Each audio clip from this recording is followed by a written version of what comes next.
கரும்பு தின்ன கூலியும் தருவதைப் போல விருதும் தந்து பேசுவதற்கான வாய்ப்பையும் தந்து கேட்பதற்கான ஆட்களையும் தந்து, அது ரொம்ப முக்கியம். தமிழ்நாட்டில் பெரிய வித்வான்கள்லாம் வாசிச்சுட்டு போன பிறகு பார்த்துக்கிட்டே இருக்கக்கூடிய சின்ன பிள்ளைகள் மெதுவாக அந்த ஒவ்வொரு கருவியாக லேசாக தட்டி பார்க்க பாருங்க. அது மாதிரி தான் நான் மாட்டியிருக்கேன். ஐயா சொன்ன மாதிரி எவ்வளவு நேரம் பேசலாம்னு ஏன் கேட்டேன்னு சொல்லிட்டேன் நான். ஏன்னா நான் அனுபவப்பட்டவன். அதுவும் திருமண வீடுகளில் பேச போகிறப்ப அதை நான் பார்த்து ஆச்சரியப்படுவேன். அது ஒரு தற்கொலை முயற்சி மாதிரி தான் திருமண வீட்டில் பேசுகிறதுங்கிறது. யார் பேச்சையும் யாரும் கேட்க மாட்டாங்க. இப்படி அந்த பொண்ணு மாப்பிள்ளைக்கு நினைவு பரிசு கொடுக்கறதுக்காக என்னையை தள்ளிக்கிட்டே போகிறாங்க. அந்த பக்கம் போ, இந்த பக்கம் மனுஷனாவே நினைக்கிறேன் என்னைய. நானும் விடலை. தமிழ் படித்தவன் பாருங்க. இங்கே நான் 10 பாட்டு, அங்கே 8 தொகை, அங்கே குறுந்தொகை, ஏன்னா பெருந்தொகை வாங்கிட்டேன் பேசுறதுக்காக.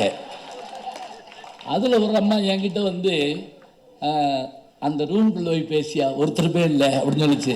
அந்த மனமே நிறைய காமிச்சு அங்கே போய் பேசி யாரும் இல்லை. அதுக்கு பாருங்கள் எவ்வளோ நல்ல தாய் உள்ளம்னு. தனியாக பேசுகிறவ இங்கே பேசுனேன்னா அங்கே பேசுனேன்னா ஏன் அதுக்கு நான் எங்கள் வீட்டில் ஜன்னலை திறந்து உட்காந்து பேச மாட்டேன்னா? நம்ம ஏதாவது கொஞ்சம் நல்ல தமிழில் பேசிட்டோம்னா அச்சமாக தான் இருக்குது. கல்லூரி வாசல் நின்றுருந்தேன். ஒரு பேருந்து வந்தது.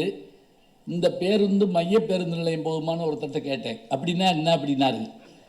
இந்த பேருந்து மைய பேருந்து நிலையம் போகுமா, நீ என்ன சொல்கிற அப்படின்னாரு. இந்த பஸ்ஸு பஸ் ஸ்டாண்டு போகுமான்னு. அப்படி தமிழில் எடுத்து தொலை வேண்டியதானே அப்படின்னாரு. நீங்கள் கிருஷ்ணாவதாரத்தில் பார்த்தீங்கன்னா பகவத்கீதை சொல்லணுமா, விஸ்வரூபம் எடுத்துருவார். துரியோதன வீட்டுக்கு தூது போகணுமா, விஸ்வரூபம் எடுத்துருவார்.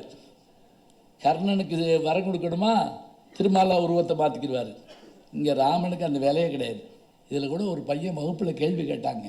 எப்போயாவது தான் கேட்பாங்க. ஒரு பையன் கேட்டான், அந்த மருந்து மலை வந்தப்போ, அதாவது சஞ்சீவி பர்வதம் மருந்து மலை வந்தப்போ செத்தவங்களாம் எந்திரிச்சிட்டாங்களான்னு கேட்டான் பையன். ஆமாப்பா எந்திரிச்சிட்டாங்கன்னு நான் சொன்னேன். அப்படின்னா ராவண ஆளுகளும் எந்திரிச்சிருப்பாங்கல்ல அப்படின்னா. சிலபஸில் இல்லை. இந்த நல்ல நிகழ்வில் இன்றைக்கு விருதும் தந்து கரும்பு தின்ன கூலியும் தருவதைப் போல விருதும் தந்து பேசுவதற்கான வாய்ப்பையும் தந்து கேட்பதற்கான ஆட்களையும் தந்து, அது ரொம்ப முக்கியம் தமிழ்நாட்டில். ஏன்னா பல இடங்களில் நாங்கள் போய் பேச போகிறப்ப நான் பார்த்துருக்குறேன். நாங்கள் மட்டும் உட்காந்துருப்போம். பேச்சாளர்கள் உட்காந்துட்டு யார் வரணும்னு கேட்பேன் நான். கேட்குறவங்க தான் வரணும் அப்படிம்பாங்க. பல இடங்களில் அந்த மாதிரியானலாம் எங்களுக்கு அனுபவம் உண்டு. ஆனால் சென்னை கம்பன் கழகத்தை பொறுத்த மட்டில் கேட்டு பழகியவர்கள் நீங்கள் எல்லாம். அதனால தான் திருவள்ளுவர் என்ன சொல்லுவார்னா, கேட்டார் பிணிக்கும் தகையவாய் கேளாரும் வேட்பமொழிவுதாம் சொல்னா என்ன அர்த்தம்னா, தெரியாத விஷயம் இல்லை. அந்த கேட்டார் மாத்திரம் எடுத்து பாருங்களேன், அது இறந்த காலத்தில் இருக்குது. கேட்பார் இல்லை, அது என்ன அப்படின்னா கேட்டுக்கொண்டிருப்பவர் இல்லை, கேட்டார். ஏற்கனவே கேட்டவராக இருந்தாலும் கூட அவரை மீண்டும் கேட்குமாறு உட்கார தூண்டுகின்ற பேச்சு தான் உலகத்திலே சிறந்த பேச்சா. கைதட்டின 6 பேருக்கு நன்றி. சும்மா ஒன்றும் இல்லை, பயப்படாமல் நல்ல மகிழ்ச்சியாக உட்காந்து கேளுங்க. அது அந்த ஒரு சொல் பாருங்க எவ்வளோ அருமையாக இருக்குன்னு. ஏன் அந்த வார்த்தையை போடுறாரு? இந்த ஜோக் அவர் சொல்லியிருக்காருப்பா அப்படிங்கிறது இல்லை. அப்படி இவர் இந்த ஜோக் சொல்லுவார், ஆனால் நல்லா இருக்கும். அதை கேட்க வைக்கணும். நாம் பார்க்காத திருவிளையாடல் படத்தில் வர்ற ஜோக்கை யோசிச்சு பாருங்க. புலவரே நடந்ததை கூறும் நல்ல இலக்கிய தமிழ். உடனே நாகேஷ் சொல்வார், இதில் ஒன்றும் குறைச்சல்ல, பேசுகிறப்ப இலக்கணமாக பேசு, பாட்டு எழுதுறப்ப தப்பு விட்டுரு. இந்த ஒரு வார்த்தை எப்போ வந்தது? இந்த படம் ஏறத்தாழ 64, 65 வந்த படம். இப்போ சொல்கிறப்போ அது கூட நமக்கு சிரிப்பு வருதுன்னு சொன்னால் என்ன அர்த்தம் அப்படின்னா, கேட்டிருந்தாலும் கூட மீண்டும் கேட்க வேண்டும் என்ற எண்ணத்தை தூண்டுமாறு எந்த பேச்சாளன் பேசுகிறானோ அவன் தான் சிறந்த பேச்சாளன். இதுக்கு நம்ம எத்தனையோ வகையில் சொல்ல முடியும். அந்த வகையில் இன்றைக்கு மேடையில் வீற்றிருக்கிற பெருமக்கள் முதலில் நம்ம எல்லாம் நல்ல மங்கள இசையோடு வரவேற்றார்கள். அதில் அந்த இசையிலேயே லயித்து போனோம் நாம்.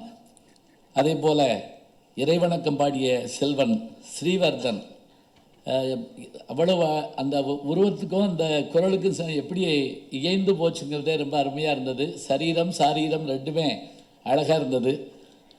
அவருக்கு என்னுடைய வாழ்த்தை சொல்லி அடுத்து சென்னை கம்மன் கழகத்தினுடைய அந்த பாரம்பரிய முறைப்படி தலைவராக பெருமை சேர்க்கின்ற வணக்கத்திற்குரிய ஐயா நயவரை நம்பி அவர் பேசி முடிச்சுட்டாருன்னா திரும்ப நம்ம போய் என்ன பேச போகிறோம்னு அடுத்து வர்றவங்களை பதபதக்க வைக்கக்கூடிய ஒரு பேச்சாளர் யாருன்னா ஐயா வணக்கத்திற்குரிய ஜெகத்ரட்சகன் எம்பி அவர்கள் தான். அவர்கள் எப்படின்னா ஏதாவது கையில் வச்சு குறிப்பு சொல்லி அப்படி பார்க்கணும், அப்படி இல்லை. கடன்னு அப்படியே இவ்வளவு செய்தி அவர் வச்சிருக்காருன்னு சொன்னால், செல்வத்துள் செல்வம் செவிச்செல்வம் சொல்கிறோம் பார்த்தீங்களா, அதுபோல் அவற்றுக்குரிய மிக அரிய செல்வமே அந்த நினைவாற்றலும் அந்த சொல்லாற்றலும் தாங்க. அதோடு எனக்கு என்ன ஒரு மகிழ்ச்சி தெரியுங்களா, சென்ற முறை நான் ஆழ்வார்கள் மையம் கம்பன் கழகம் இதுக்கெல்லாம் பேச வர்றப்போ ஒவ்வொரு முறையும் புத்தகங்கள் வாங்கிட்டு போவேன். ஒரு முறையாக ஏற்ற நான் கேட்டேன், அதாவது எல்லா புத்தகங்களும் வைணவ புத்தகம் படிச்சுட்டேன், திருக்கோளூர் பெண்பிள்ளை ரகசியம் அப்படின்னு ஒரு புத்தகம் இருக்குது. அது ரகசியம்னால ரொம்ப இடத்துல கிடைக்காது. திருக்கோளூர் பெண்பிள்ளை ரகசியம் கேள்வி மேலே கேள்வியாக கேட்டு அப்படியாகாமல் போனேனே இப்படியாகாமல் போனேனேன்னு வரக்கூடிய ரகசியம் அது. அந்த புத்தகம் வேணுங்கயான்னு சொன்னேன். உண்மையிலேயே மகிழ்ந்து என்னை கையை குலுக்கி, நீங்கள் ஒன்றும் இல்லைங்க, நீங்கள் வீட்டுக்கு போகிறதுக்குள்ள புத்தகம் வந்துடும் சொன்ன மாதிரியே 5 பிரதிகள் அனுப்பி அதற்கு மேலும் ராமானுஜருடைய வரலாறு மற்றும் இருக்கக்கூடிய வைணவ புத்தகங்களை அனுப்பிய பெருமகனார் அவர்களை நான் மீண்டும் ஒரு முறை வணங்கி வாழ்த்தி, இங்கே தலைமையேற்று விருதுகளை எல்லாம் வழங்கி பேரூர் வழங்கக்கூடிய நீதியரசர் வணக்கத்திற்குரிய ஐயா திருமிகு சுரேஷ்குமார் அவர்கள், என்ன அற்புதமான பேச்சு. அதாவது மேடையில் அவருக்கு பிறகு பேசின எல்லாருமே அவர் சொன்னதை குறிப்பிடுறோம் அப்படின்னு சொன்னால் எப்படி பதிஞ்சிருக்கணும் பாருங்க. அவர் என்ன பேசினார் தெரியாதுங்கன்னு சொல்ல முடியாதுங்க. ஏன்னா அத்தனை ஆராய்ச்சியாக அந்த செய்தியை எடுத்து சொல்கிறார். அவங்க ஐயா சொன்ன மாதிரி தீர்ப்பு சொல்கிற மாதிரி சொல்கிறார். அப்படியே நீதிமன்றத்தில் தீர்ப்பு சொல்வது போல 4 செய்தியை எடுத்து வச்சுக்கிட்டு அழகாக சொல்லுவாங்க. இங்கே ஆசாஞான சம்பந்தனுடைய புத்தகத்தை பற்றி கூட ஐயா சொன்னாங்க. அதில் அவர் சொல்லுவார், ராமாயணத்தினுடைய பாத்திரங்களில் ஆச்சரியமானது என்ன அப்படின்னா, உருவமும் அழகு உள்ளமும் அழகு ஒரு பாத்திரமா, உருவமும் கோணல் உள்ளமும் கோணல் ஒரு பாத்திரமா, உருவ அழகு உள்ளங்கோணல் ஒரு பாத்திரமா, உருவம் சுமார் தான் ஆனால் உள்ள சிறப்பு இது ஒரு பாத்திரமா. இப்போ நான் சொன்ன எதுவுமே உங்களுக்கு புரிஞ்சிருக்காது, ஏன்னா துருதுருன்னு சொல்லிட்டு போயிட்டேன். இது என்னன்னு எடுத்து சொன்னால் புரியும். உருவமும் அழகு உள்ளமும் அழகு ராமன் வச்சுக்குங்க. அடுத்து உருவமும் கோணல் உள்ளமும் கோணல் கூனி, முடிஞ்சு போச்சு. உருவம் ரொம்ப சுமார் தான் குகன், ஆனால் உள்ளம் அழகு. அதே போல் உருவம் அழகு, அந்த அழகான உள்ளம் அழகானது, இப்படி வரிசையை சொல்லிட்டு கடைசியாக ஒன்று முடிக்கிறப்ப இது பார்ப்பதற்கு இப்படி இருக்காது ஆனால் மாற்றணும், இதை சொல்லணும். இந்த 4 விஷயத்தை சொல்கிற போதே நமக்கு மனசுக்குள்ளே பதிவதற்கு ஒவ்வொரு பாத்திரங்களை சொல்கிறாங்க பார்த்தீங்களா, அதுதான் நம்முடைய நினைவில் நிற்கும். அதுபோல் 4 விஷயங்களை அவர் சொல்கிற போது அந்த 4க்கும் எதை எடுத்துக்கொண்டார் எதை மறுத்தார்னு சொல்லி அவர் விளக்கி காட்டி ஏன் எடுத்தார்னு முதல் கேள்வியை வச்சார் பாருங்க. அதுதான் ரொம்ப சிறப்புங்க. ஏன் கம்பராமாயணத்தை அவர் எழுதணும், ராமாயணத்தை எழுதணும், அதுக்கு தனியாக ஒரு காப்பியம் படைக்க முடியாதா ஒரு கேள்வி கேட்டார். நல்ல அற்புதமாக இருந்தது. ஐயா அவர்களுக்கு நன்றியை அருமையோடு மகிழ்வோடு தெரிவித்துக் கொண்டு, அதே போல் வணக்கத்துக்குரிய ஐயா நம்முடைய நீர்வளத்துறை அமைச்சர் அவர்கள் எப்போவும் அவருடைய பேச்சில் ஒரு மகிழ்ச்சியும் சந்தோஷமும் இருக்கும். நல்லா கல்லூரியில் படிக்கிற காலத்தில் அவருடைய பேச்சு எங்கே இருந்தாலும் தொடர்ந்து போய் கேட்டு வருவோம். எதை பற்றியும் கவலைப்படாமல் போகிறவங்களும் அப்படி லேசாக அப்படி எதிரியை பந்தாடிட்டு போகிற மாதிரியான செய்தி. இப்படி சொல் விழுகிறது சாதாரணம் கிடையாதுங்க, இயல்பாக விழுகணும். இப்போ கூட கேட்டார் பாருங்க, தில்லானா மோனாம்பல்ல சொன்ன மாதிரி. நீங்கள் சொன்னது பரவாயில்லைங்க, எனக்கு என்ன பயம்னா நான் கடைசியாக வர்றப்ப நான் எப்போ பேசுகிறேன்னு பார்த்தா நன்றி உரைக்கு முன்னாடி பேசுகிறேன், அவ்வளோதான். அது வரைக்கும் மக்கள் இருப்பாங்களான்னு ஒரு யோசனை. நீங்கள் சொன்ன அந்த உதாரணம் மாதிரி நான் உதாரணம் சொல்கிறதா இருந்தால், பெரிய வித்வான்கள்லாம் வாசிச்சுட்டு போன பிறகு பார்த்துக்கிட்டே இருக்கக்கூடிய சின்ன பிள்ளைங்க மெதுவாக அந்த ஒவ்வொரு கருவியாக லேசாக தட்டி பார்க்க பாருங்க. அது மாதிரி தான் நான் மாட்டியிருக்கேன். ஏன்னா அத்தனை அழகாக வாசிக்கக்கூடிய பெருமக்கள் மாதிரி அவ்வளோ பேரும் இங்கே மேடையில் இருக்கக்கூடிய ஐயா கிருஷ்ணா ஸ்வீட்ஸ் முரளி அவர்கள், துணைத் தலைவர் அவர்கள், அதே போல் இந்த நிகழ்ச்சியினுடைய செயலராக இருந்து நம்ம எல்லாம் ஆற்றுப்படுத்துகின்ற கல்லூரியில் படிக்கிற காலத்தில் அவங்கள எங்கள் தியாகராசர் கல்லூரிக்கு நான் போய் அழைச்சிட்டு வருவேன். எங்கள் மீனாட்சி காலேஜிலேருந்து வருவாங்க. ஒரு ஒற்றை ரோஜா ஒன்று வச்சுருப்பாங்க, நல்லா ஞாபகம் இருக்குது எனக்கு. சரியாக சொன்னா கரெக்டு. அவர்கள் அழைச்சிட்டு வந்து பேச வந்து இன்றைக்கு அவர்கள் என்னை அறிமுகப்படுத்தி பேசுகிற அளவிற்கு என்னை தமிழ் வளர்த்திருக்கிறது என்று சொன்னால் அதற்கு காரணமான அத்தனை பேரையும் நான் வணங்கி பாராட்டி, என்னுடைய துணைத் தலைவர்கள், செயலாளர்கள், துணை செயலாளர்கள், தொடர்ந்து என்னோடு தொடர்பில் இருக்கின்ற அத்தனை பெருமக்கள், விஜயகிருஷ்ணன் அவர்கள், அதே போல் பாலசுவாமிநாதன் அவர்கள், அம்மா உலகநாயகி பழனியம்மாள் அவர்கள், இங்கே முன்னே அமர்ந்திருக்கின்ற நீதியரசர்கள், தினமணி ஆசிரியர், தொடர்ந்து அநேகமாக எனக்கு தெரிஞ்சு நான் சின்ன பிள்ளையிலேருந்து வாசிக்கக்கூடிய பத்திரிகைகள் ஒன்று தினமணி. இன்றைக்கி அவர்களை கேட்டபோது இந்த பொன்னாடை கலாரசிகனுக்கு அப்படின்னாங்க. அதுவே ரொம்ப நல்லா இருந்தது. அந்த வார்த்தையால் நீங்கள் அழைக்கப்படுகிறீர்கள். எல்லாவற்றுக்கும் மேலாக கம்பனின் உருவமாகவே அமர்ந்திருக்கக்கூடிய ஐயா கம்பபாரதி இலங்கை ஜெயராஜ் ஐயா அவர்களுடைய அவர்களுடைய கோவிலுக்கு நான் சென்றிருக்கிறேன். கொழும்பில் இருக்கக்கூடிய கோயிலுக்கு. எத்தனை அழகு, எத்தனை பெருமை. அதோடு என்னை இருக்க சொல்லி உணவு கொடுத்து உபசரித்து எல்லாம் பார்த்த உடனே அத்தனை மகிழ்ச்சியாக இருந்தது. அங்கே போயிட்டு நான் நுவரேலியா பகுதிக்கும் போயிட்டு வந்தேன். அங்கே தான் சீதை இருந்த அசோகவனம் இருக்கிற பகுதி. அதனுடைய அழகு பார்த்தோடனே எனக்கு ஆச்சரியம் தாங்க முடியலைங்க. என்னன்னா அந்த நீரோடைகள், மேகங்கள் வந்து நம்ம காலையில் நடந்து போனோம்னா நம்மளோட கூட வரும் போல் இருக்குது. அதே போல் மயில், குயில் எல்லாம். நான் கூட யோசித்தேன், சீதை கொஞ்ச நாள் இருந்திருக்கலாமோ அப்படின்னு கூட நினச்சேன்.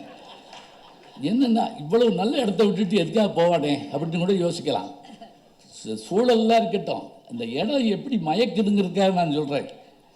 என்ன அப்படின்னா அந்த அழகு ஒரு புறம், அந்த பக்கம் அந்த அந்த அழகை பார்க்குறோம். இன்னொரு புறம் ஐயாவுடைய அந்த திருத்தல கோயில் ஆகம முறைப்படி என்ன அழகாக கட்டி விளக்கம் கொடுக்குறாரு. ஒவ்வொன்றும் கூட்டு போய் ஐயா அவர்களுக்கு வணக்கம் சொல்லி வந்திருக்கிற பெருமக்கள் எல்லாம் வாழ்த்தி வணங்கி, ஐயா சொன்ன மாதிரி எவ்வளவு நேரம் பேசலாம்னு ஏன் கேட்டேன்னு சொல்லிட்டேன் நான்.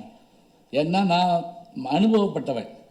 அதுவும் திருமண வீடுகளில் பேச போகிறப்ப அதை நான் பார்த்து ஆச்சரியப்படுவேன். அது ஒரு தற்கொலை முயற்சி மாதிரி தான் திருமண வீட்டில் பேசுகிறதுங்கிறது. யார் பேச்சையும் யாரும் கேட்க மாட்டாங்க, ஆனால் நம்ம பேசிக்கிட்டே இருக்கணும். அதில் இசைக்கு சரி கூட பரவாயில்லைங்க, ஏன்னா அதில் ஒரு 5-6 பேர் இருப்பாங்க. தனிச்சொற்பொழிவுங்கிறது நிராயுதபாணியாக போர்க்காலத்துக்கு போகிற மாதிரி தான். ஒரு தடவை திருச்சியில் நான் பேச போயிருந்தேன். 3000 பேர் வந்திருந்தாங்க கல்யாண வீட்டுக்கு. நான் தான் பேச்சாளன். 3000 பேரும் பேசிக்கிட்டு இருந்தாங்க, நான் உட்கார்ந்துருந்தேன். அதனால் இனிமேல் கல்யாண வீடுகளில் பேசக்கூடாதுன்னு முடிவெடுக்கிறப்ப இன்னொரு கோஷ்டி வந்துருச்சு, நீ கல்யாணத்தில் பேசணும். நான் சொன்னேன், அங்கே யாரும் கேட்க மாட்டாங்க அப்படின்னு. அவங்க கேட்க மாட்டேன்ட்டாங்க, வந்துருங்கன்ட்டு. அங்கே போய் அதே தாங்க நடந்தது. பொண்ணு மாப்பிள்ளை தாலி கட்டியாச்சு. இங்கேயாவது ஒரு போடியம் இருக்குது, அங்கே ஹேண்ட்மேக்கை கையில் கொடுத்து பெரியோர்களே தாய்மார்களே 2 வார்த்தை தாங்க சொன்னேன். 300 பேர் மேடைக்கு ஓடி வந்து பொண்ணு மாப்பிள்ளைக்கு நினைவு பரிசு. அது எங்கள் ஊர் பக்கம்ல ஏதாவது நல்ல பொருள் கொடுப்பாங்க. இங்கே பொக்கேன்னு யார் கண்டுபிடிச்சான்னு தெரில. அதை வாங்கி என்ன செய்யறது, பேங்க்லேயே போட முடியும், வட்டி விட முடியுமா, ஒன்றுமே பண்ண முடியாது.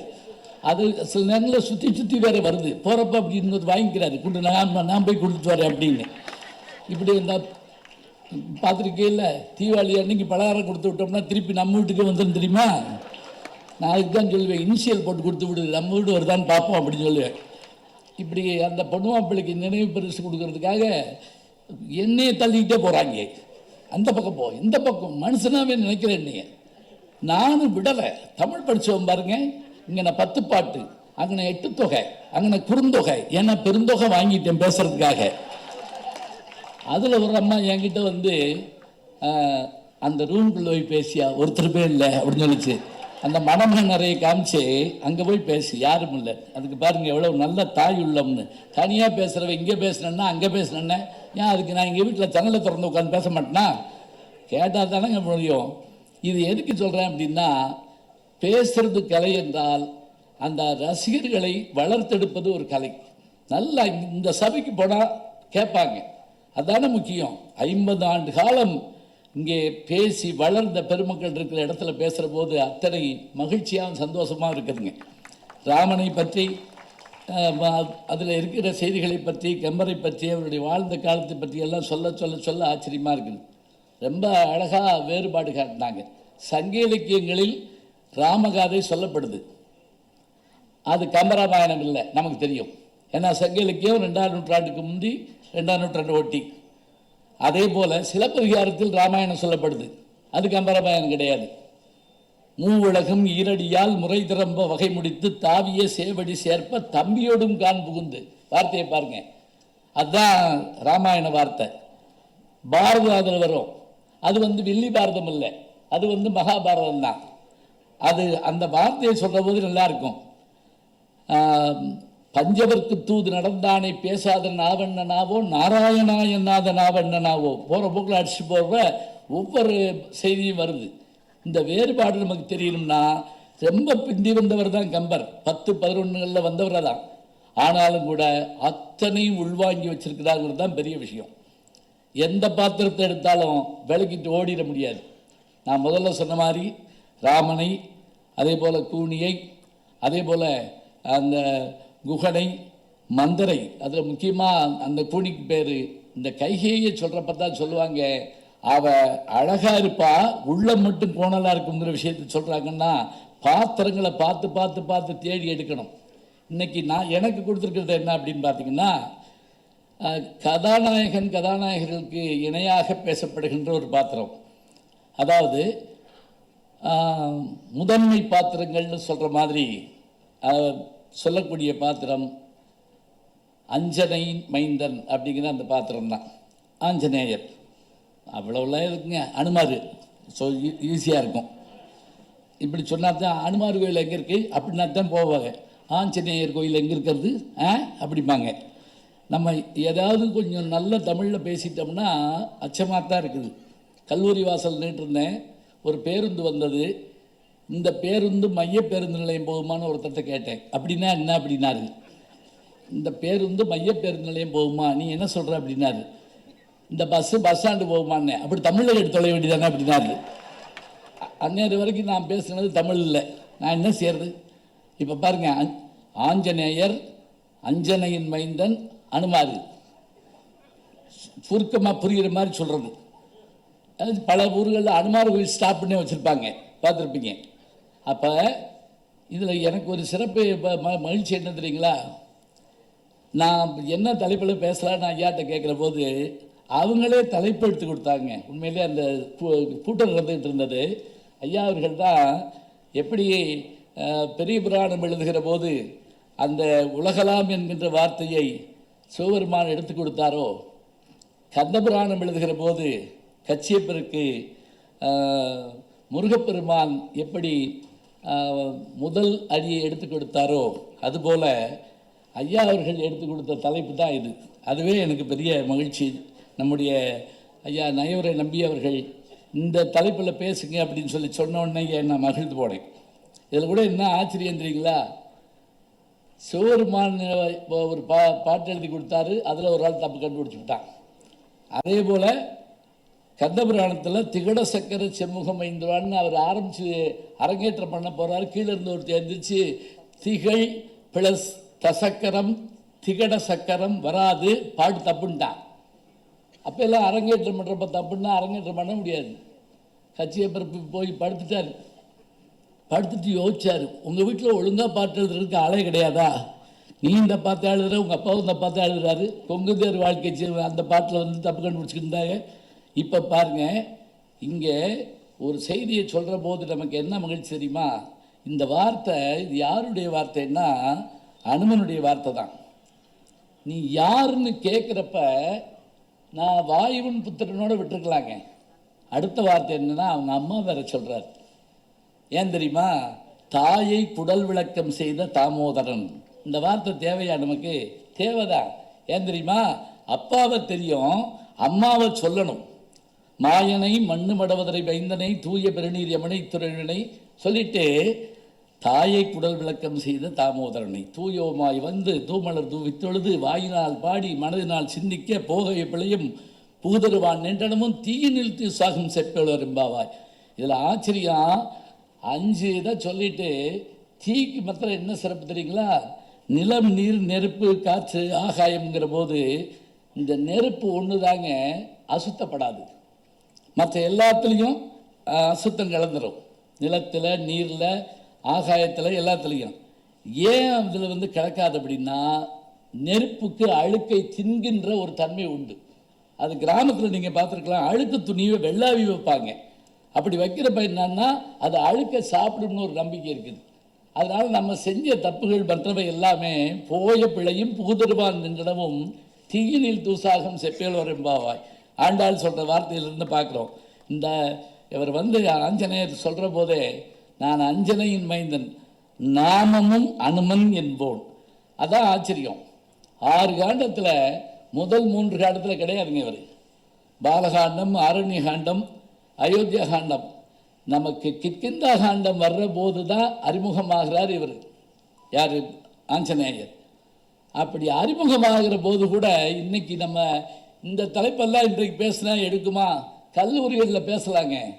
எப்படி பேசலாம் அப்படின்னா, ஃபோன் எடுத்தால் கூட நான் யார் பேசுகிறேன்னு சொல்லிட்டு பேசினா நல்லது.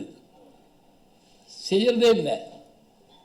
எடுத்து நம்ம அவசரமாக பஸ்ஸுக்கு ஓடிக்கிட்டு இருப்போம், ரயிலுக்கு ஓடிட்டு இருப்போம். அந்நேரம் முந்தியெல்லாம் லேண்ட்லைனில் சில கொடுமைகள் நடக்கும். பஸ்ஸை விட்டுட்டோம்னா போச்சு, கையெழுத்து போட முடியாதுன்னு. அந்நேரம் லேண்ட்லைன் வரும். யாருன்னா கண்டுபிடிங்க பார்ப்போம். என்னங்க இது சொல்லுங்க, என்ன குரலை வச்சு கண்டுபிடிக்க? நீ என்ன சிஎஸ் ஜெயராமனா உன்னை பார்த்தோன்னு கண்டுபிடிக்க, கேட்டவுடனே கண்டுபிடிக்க? இல்லையே, முடியாது. ஏன் பழைய ஆள் சொல்கிறேன் தெரியுங்களா? அவர் கொஞ்சம் யூனிக் வாய்ஸு. இப்போ ஒரே மாதிரியே 10 பேர் பாடுறாங்க. ஒன்றும் இல்லை, முந்தியெல்லாம் வானொலியில் சினிமா படத்தை பற்றி ஒளிச்சித்திரம் போடுவாங்க. கேட்கறது நம்ம பார்க்காததை காதில் கேட்குறோம். அதில் கூட இது பண்டரிபாய் குரல். அவங்களுக்கு கன்னடம் தான், ஆனால் தமிழில் பேசுவாங்க. இது சரோஜா தேவி குரல். பார்க்கல, ஆனால் கேட்குறோம், கேட்டவன்னு தெரிஞ்சுக்கிறோம். இது கதாநாயகன் குரல். இதுக்கு சொல்கிறோம். இன்னைக்கு நீங்கள் ஒளிச்சித்திரம் போட முடியாது, ஏன்னா வசனமே இல்லை, பாதி வேற. யார் பேசுகிறான்னு ஒரே ஆள் எல்லாத்துக்கும் பேசுகிறாங்க. நீங்கள் வேணாம் போட்டி வச்சு கண்டுபிடிக்க பார்ப்போம், யாருன்னு கண்டுபிடிக்கவே முடியாது. அப்போ நமக்குள்ள அந்த விஷயத்தை கொண்டு வரதுன்னா சாதாரணம் இல்லைங்க. இன்னைக்கு பிள்ளைகளுக்கு நம்ம இதை ஏன் சொல்லலாம்னு கேட்டால், முதல்ல அறிமுகப்படுத்துவது எப்படி அது தெரிஞ்சுக்கணும். முன்கதையெல்லாம் உங்களுக்கு தெரியும். ராமனும் இலக்குவனும் காட்டுக்குள்ளே சீதை போன பிறகு தேடி வர்ற போது சபரியை பார்த்த உடனே நீ போய் சுக்ரீவனை பாருன்னு சொன்ன உடனே அந்த சுக்ரீவனை தேடி வர்றாங்க. ரிஷிமுக பருவத்தை நோக்கி வர்றப்பத்தான் அங்கே மலை மேலே உட்காந்து பார்க்குறான் சுக்ரீவன் தன்னுடைய குழுவோட. ராமனையும் லக்ஷ்மணனும் பார்த்த உடனே அவன் நடுங்கிட்டான். நடுங்கினதோடு மட்டும் இல்லை, இந்த அரண்டவங்கனுக்கு இருண்டதெல்லாம் பேய்ங்கிற மாதிரி யார் வந்தாலும் வாலியோட ஆளாத்தான் இருப்பான்னு பயப்படுறான். அப்போ சற்று அஞ்சாமல் அமைச்சருக்குரிய அந்த குரல் இதோட நீங்கள் இருங்க, நான் போய் பார்த்து வரேன் சொல்லிட்டு நேரடியான உருவத்தில் போகாமல் மாற்று உருவத்தில் சிறிய அந்தர வடிவம் எடுத்து போய் இந்த பேச்சு முறை மாத்திரம் சொல்லி கொடுத்தா போதுங்க. பிள்ளைகளுக்கு எப்படி பேசணும். முந்தையெல்லாம் யாராவது வீட்டுக்கு வந்தால் நம்ம பிள்ளைகளை கூப்பிட்டு தபர் வணக்கம் சொல்லு. அவர் யார் தெரியுங்களா? நம்ம பெரியப்பா கலெக்டர். முந்தா நாள் வந்தார்ல மாமா, அவர் தான் விளக்கறிஞர். இப்படிலாம் பிள்ளைகளுக்கு சொல்லுவோம், பிள்ளைகளும் கேட்பாங்க. இன்றைக்கி நம்ம கூப்பிட்டு பேச முடியுமா சொல்லுங்க பார்ப்போம். பிள்ளைகள்கிட்ட கூப்பிட்டு இங்கே வாயன் இங்கே ஒன்று அவன் சன்னல் வழியாக காட்டுறான், சொல்லிடு உனக்கு இருக்குங்கிறான். அவனுக்கு வயசெல்லாம் நம்ம சொல்ல முடியாது, பேசி உரையாட முடியல. அப்பாவும் பையனும் பேசுகிற பேச்சை கேட்டிங்கன்னா ஆச்சரியமாக இருக்கும். பேசுகிறாங்களாங்கிறது வேறு விஷயம். எப்படி பேசுகிறாங்க? சார் வந்திருக்காரு, அந்த கடையில் போய் கலர் வாங்கிட்டு வா. அந்த கடையில் கலர் இல்லைன்னா அடுத்த கடையில் வாங்கிட்டு வா. அங்கேயும் இல்லைன்னா அந்த கடைசி கடையில் வாங்கிட்டு வா. அந்த கடை பூட்டியிருந்தா வந்துடு. அதுக்கு போகாட்டி என்ன அப்படின்னா எவனாவது கலர் குடிப்பானா? நான் என்ன செய்யறது? இப்போ பாருங்களேன், அவர் வந்த உடனே தன்னை பற்றி அறிமுகம் பண்ணி, என் பேர் இது, என்னுடைய அரசருடைய பேர் சுக்ரீவன், எங்கள் அம்மா பேருது, நான் வாயுபுத்திரன் சொல்லிட்டு அடுத்தது தாங்க முக்கியம். எங்கள் அரசன்கிட்ட போய் உங்களை யாருன்னு சொல்லட்டும், பாருங்களேன், உங்களை யாருன்னு சொல்லட்டும், நீங்கள் யாருன்னு கேட்கல. ஏன்னா இது ரொம்ப முக்கியம், சொல்லிக் கொடுக்கணும் பிள்ளைகளுக்கு. இன்னைக்கு எங்கள் மேனேஜர் வர்றாரா, சத்தம் போடாதரான்னு சொல்லி வச்சுருப்பார் அப்பா. அன்னைக்கு தான் வீட்டை ரெண்டாக்குவாங்க. சிரிக்காதரான்னா ஓடி ஓடி சிரிப்பான், ஒளிஞ்சு ஒளிஞ்சு சிரிப்பான். சில பேர் நேரம் வந்து கேட்டுருவாங்க, இவர் தானேப்பா அந்த லூஸ் மாமா அப்படின்னு கேட்பாங்க. இவர்களோட இல்லைப்பா நீ சொன்னப்பா எனக்கு தெரியும்பா இவர். அவருக்கு எப்படி இருக்கும் பாருங்க, நம்ம இல்லாதப்ப இந்த மாதிரிலாம் பேசுகிறாங்க போட்டுருக்கு. இங்கே முதல்ல உங்களை பற்றி யாருன்னு நான் எப்படி சொல்லட்டும்? இந்த வார்த்தைகளை வச்சுக்கிட்டேங்க. இதை வச்சுட்டு அறிமுகம் பண்ணுறது மட்டும் இல்லை, இது வரைக்கும் பேசலை. இதை பார்த்துக்கிட்டு இந்த ராமனுக்கு பெரிய ஆச்சரியம். உருவம் சின்னதாக சாதாரணமாக இருக்காது, பேச்சு என்ன அழகாக இருக்குது. கணீர் கணீர்னு பேசுகிற மாதிரி பேசுகிற பிள்ளை அப்படிங்கிற மாதிரி இலக்கணம் பார்த்து இந்த பார்க்குறப்ப கல்லாத கலைகள் எதுவுமே இந்த உலகத்தில் இல்லாதன போல் இருக்கிறதே. சொன்னதோடு மட்டும் இல்லாமல் யார்கள் இச்சொல்லின் செல்வன் பட்டம் கொடுக்குறாருங்க. பார்த்த உடனே பட்டம் கொடுக்குற அளவுக்கு இருந்தால் அவரை உள்வாங்கியிருக்கணும். ஞாபகம் வச்சுக்கோங்க, பட்டம் கொடுக்குற அளவுக்கு இருந்தால் தான் முடியும். சொல்லின் செல்வங்கிற வார்த்தை என்ன அற்புதம். ராபி சேதுப்பிள்ளை கேள்விப்பட்டிருப்பீங்க. ராசவல்லிபுரத்தை சேர்ந்த ராபி சேதுப்பிள்ளை முதல் சாகித்ய அகாடமி விருது அவருக்கு தாங்க கிடைச்சது. அவர் சொல்லின் செல்வர்னு நம்ம சொல்லுவோம் ராபி சேதுப்பிள்ளையை. அதுக்கு என்ன அர்த்தம்? அவர் சாதாரண செல்வர் இல்லை, சொல்லுக்கு செல்வர். வாரியார் சாமி அதை கொஞ்சம் வித்தியாசமாக விளக்குவார். ஒரு கூட்டத்தில் பேசிக்கிட்டு இருந்திருக்காரு, திடீர்னு 10 பேர் எந்திரிச்சு போயிருக்காங்க. பேச்சை நிப்பாட்டிட்டு அவங்களே பார்த்துக்கிட்டு இருந்துட்டு சொன்னாராம், எனக்கு சொல்லின் செல்வர்னு பட்டம் கொடுத்துருந்தாங்க, ரொம்ப நாளாக அர்த்தம் தெரியல, இன்னைக்கு தான் தெரிஞ்சது, நான் சொல்லின் அவர் செல்வர் அப்படின்னாராம். அது பாருங்க, அந்த பெயர் சொல்ல வினை சொல்ல மாத்துறாரு. இதுக்காக 10 பேர் கிளம்பிடாதீங்க. இதென்ன இலக்கண குறிப்பு நடத்திட்டு இருக்காரு, பெயர் சொல் வினை சொல்லுன்னு போகிற போக்கில் தான் சொல்கிறாங்க. அதை கேட்குறப்ப எவ்வளோ அழகாக இருக்குது பாருங்க. யார் கொல்லி சொல்லின் செல்வன் கேட்டுட்டு இப்போ இந்த வார்த்தையை 2 பேரும் பேசுகிறதோடு மட்டும் இல்லைங்க, சொல்லி முடித்த உடனே நான் இன்னாருன்னு சொன்ன உடனே சரி இவ்வளவு சின்ன உருவமாக இருக்கிறியே, நீ எப்படிப்பா நீ இப்போ இதெல்லாம் செய்வ அப்படின்னு கேட்ட உடனே நான் சின்ன உருவம் இல்லை, நான் யார் அப்படின்னு தன்னுடைய உருவத்தை எடுத்து காட்டுறாருங்க. யார் விஸ்வரூபம் எடுத்து உலகத்தையே ஒரு மயக்குகிறாரோ அத்தகைய பெருமை மிகுந்த திருமாலின் அவதாரமாகிய ராமன். இதில் அதெல்லாம் அவர் செய்யவே இல்லை, அதான் ஆச்சரியம்.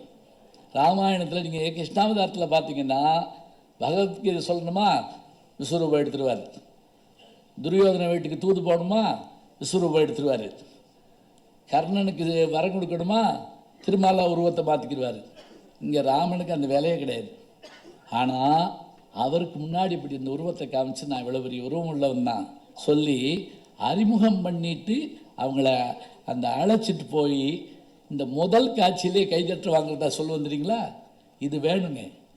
முதல் காட்சியிலே கைதட்டு வாங்குறதுனா என்ன அர்த்தம் அப்படின்னா, கலைஞர் அவர்கள் பராசக்தியில் எழுதியிருப்பார் இல்லையா, நடிகர் சிவாஜி கணேசனுடைய முதல் படம். அவர் காரில் உட்கார்ந்த உடனே ஐயா தர்மம் போடுங்க ஐயா ஒரு லேசாக சிரிச்சுட்டு தமிழ்நாட்டின் முதல் குரலே அழகாக இருக்கிறதே அப்படிம்பாரு. முதல் வார்த்தையே என்ன தர்மம் பண்ணுங்கய்யாங்கிறது. ஏன்னா அன்னைக்கு இருந்த சூழல் செகண்ட் வேர்ல்டு வார் நடந்துக்கிட்டு இருந்த நேரம், அது உணவு பஞ்சமெல்லாம் இருக்கும். இந்த ஒரு வார்த்தை அப்படி சொல்கிறது. இந்த இடத்துல இவங்களை அழைச்சிட்டு போயிட்டு இனி அடுத்தது செயல்பாடு என்ன தெரியுமா? முதலில் அனுமனிடமிருந்து நாம் கற்க வேண்டியது நாம் யார் என்று சொல்ல வேண்டும். எதிரே இருப்பவர்கள் யார் என்று சொல்வதற்கு அவர்கள் உள்ளம் கொள்ளும்படியாக கேட்டு அவர்களை பற்றி தெரிந்து கொள்ள வேண்டும். பிறகு அழைச்சிட்டு போகிறப்ப சுக்ரீவனுடைய கதையை சொல்லிக்கிட்டே போயிட்டு சுக்ரீவன்கிட்ட போய் இவர்களை பற்றி சொல்லணும். இப்போ இவர் யாருன்னு ஒரு வார்த்தை கேட்குற போது உங்களை என்னன்னு சொல்லட்டும்னு சொன்ன உடனே ராமன் சொல்லலைங்க. நான் யார் தெரியுமா அப்படி சொல்லலைங்க. இப்போ நம்ம உடனே ஒரு பயோடேட்டா கொடுப்போம்ல, சொல்லலை. இலக்குவன் தான் சொல்கிறான். யார் தெரியுமா அவர்? தன்னுடைய தம்பிக்காக சிற்றன்னையினுடைய வார்த்தைக்காக நாட்டை கொடுத்து விட்டு இங்கு வந்தவர். அவருடைய வார்த்தையெல்லாம் ஒரு வருடம் சொல்லிட்டு போகிறார். இதெல்லாம் கேட்டுக்கிட்டே போயிட்டு அங்கே போய் அந்த இருவருக்குமான ஒரு நட்பு பாலமாக அமைந்திருப்பவர் நம்முடைய ஆஞ்சநேயர். சுக்ரீவனுக்கு இவருடைய உதவி தேவை, வாலியை கொல்ல. இவருக்கு அவர்களுடைய உதவி தேவை, ஏனென்றால் சீதையை கண்டுபிடிக்க. இந்த 2 பேரையும் சேர்த்துட்டா ஜெயிச்சிடலாம் அப்படிங்கிற ஒரு விஷயத்த முதல்ல கண்டுபிடிக்கக்கூடிய அந்த ஒரு அழகு இருக்கு பாருங்க, நமக்கு எவ்வளோ சந்தோஷமாக இருக்குது. கூட்டணி அப்படி அமைக்கணுங்க, ஜெயிச்சிருவோம் அப்படிங்கிற ஒரு நம்பிக்கை வர்ற மாதிரி. இவருக்கு இவர் வேணும், இவருக்கு அவர் வேணும், இதுக்கு ஒரு ஆள் வேணும், ரொம்ப முக்கியம். அப்போ அதை கொண்டு வந்து சேர்த்துட்டு, அதுவும் எந்த இடத்துலன்னு கேட்டிங்கன்னா, இந்த எல்லாருக்கும் உணவு கொடுத்துக்கிட்டு இருக்கப்ப ஆண்களாக பரிமாறுற போது அப்போ தான் என்ன இந்த வீட்டில் பெண் இல்லையேங்கிற மாதிரி யோசிக்கிறார். இது இவர் யோசிக்கிறாருங்கிற காட்டில் அங்கே சீதை யோசிக்கிறார். விருந்து கண்ட போது என்னுருமோ என்று எண்ணி விம்மும் அப்படிங்கிறார். நீங்கள் அதே சிலப்பதிகாரத்தில் பார்க்கலாம். கண்ணகி சொல்கிறா கோவலனை பார்த்து, நீ சொத்தை தொலைச்சேன்னு நான் கவலைப்படல, இந்த வீட்டுடைய மானத்தை போக்குனேங்கிறது கூட நான் பெருசாக எடுத்துக்கல, இருக்கட்டும், அது தப்பு தான். ஆனால் என்ன தெரியுமா, நீ இல்லாத காலங்களில் நம்ம வீட்டுக்கு, நான் இருந்த வீட்டுக்கு ஒரு விருந்தாள் கூட வரலையா. ஆம்பளை இல்லாத வீட்டுக்கு விருந்தாள் வரமாட்டான்னு வராமல் போயிட்டான். நான் இந்த பிறவியில் விருந்தாட்களை உபசரிக்கிற வாய்ப்பை இழந்து போனேன். அறவோர் கழித்தலும் அந்தனர் ஓம்பலும் துறவோர் கெதிரும் தொல்லோர் சிறப்பின் விருந்ததிர்கோடலும் இழந்த என்னைன்னு சொன்னா, அதாவது விருந்து வரலன்னு வருந்தின பெண்கள் இருந்திருக்காங்க பாருங்க. இதுதான் நமக்கு ஒரு ஆச்சரியம். நல்ல படம் போடுற நீங்கள் பார்த்து வர்றாங்க பாருங்க அப்படின்னு சொல்லி பார்த்துருக்கோம் இல்லையா. வாசல்லையோ யோசிச்சு பார்த்து நீங்கள் போச்சு, எல்லாம் கூட்டத்தோடு வந்துட்டாங்க அப்படி நினைக்கிறோம். அன்னைக்கு அந்த வருத்தம் இருந்திருக்கு. அப்போ தான் இந்த இடத்துல உள்ள புகுந்து ஆஞ்சநேயர், இவர் யார், இவருடைய மனைவி எப்படி கொண்டு செல்லப்பட்டால், இவர் அந்த வாலி எப்படிப்பட்டவன், எதிரி இந்த தன் வழியும் மாற்றான் வழியும்பாங்கல்ல, அதில் வாலியை பற்றி சொல்கிற வார்த்தை முழுவதும் அனுமன் சொல்கிற வார்த்தை தாங்க. அவன் யார் தெரியுமா, அவன் 4 வகையான இந்த பஞ்சபூதங்கள் தான் 4 வகையான பூதங்களுடைய திறனை ஒருங்கே பெற்றவனா. நிலம், நீர், நெருப்பு, காற்று 4 ஒன்றாக்குனா அதான் வாலியா.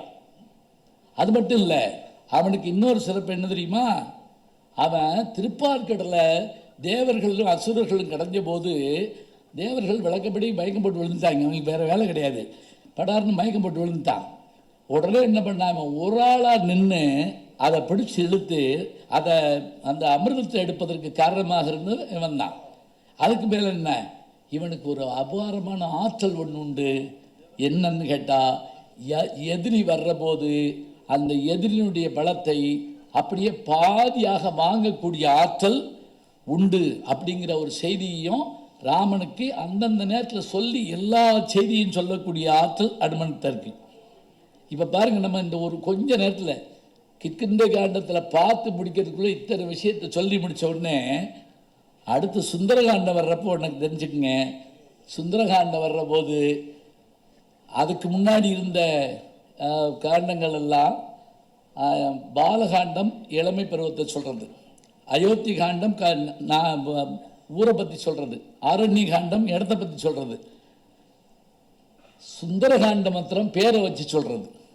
சுந்தரகாண்டம்ங்கிறது என்னென்னா, அழகை வர்ணிக்கக்கூடிய அனுமனுடைய அந்த அழகு. அவனுக்கு ஒரு சுந்தரன்னு ஒரு பேர் உண்டான். அதே போல் சீதையினுடைய அழகு, ராமனுடைய அழகு, இலங்கையினுடைய அழகு, இவ்வளவும் சொல்லணும். இப்போ வாலிபதை கூட்டிகிட்டு போய் வாலிபதையை முடித்தாச்சு. முடித்து இவளை தேடி போகணும். அப்படி தேடி போகிறதுக்கு படை வேணும்.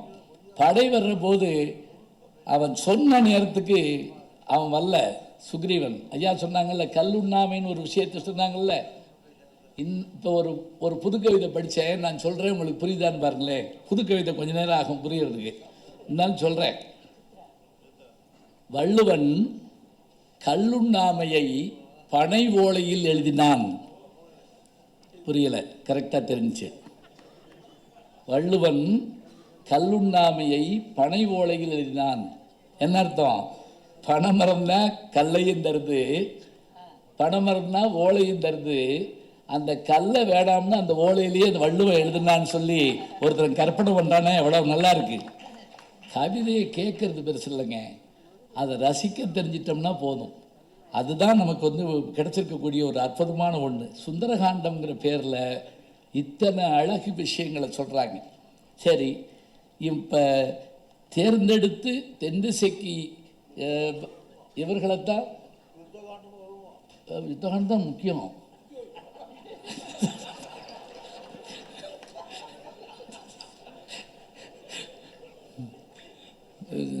சிரிக்கிறேன், ஏன்னா நான் வகுப்பெடுத்து பழக்கம் ஐயா. அதில் வகுப்பில் நான் அந்த பட்டிமன்ற நடுவராக இருக்கப்ப ஒவ்வொருத்தரும் பேசுகிறப்ப அப்படி பெல் அடிப்பேன். 10 நிமிஷம் ஆச்சுன்னா. ஒரு கிராமத்தில் பேசிக்கிட்டு இருந்தேன். நான் சொல்கிறது 30 வருஷத்துக்கு முதல்ல. முன்னாடி வெத்தலை வாக்கு போட்டுக்கிட்டு ஒரு அம்மா வெத்தலை வாக்கு இடிச்சுக்கிட்டே கால் நீட்டி உட்கார்ந்துருந்து, அவங்களுக்கெல்லாம் நீ மணி அடிச்சல்ல,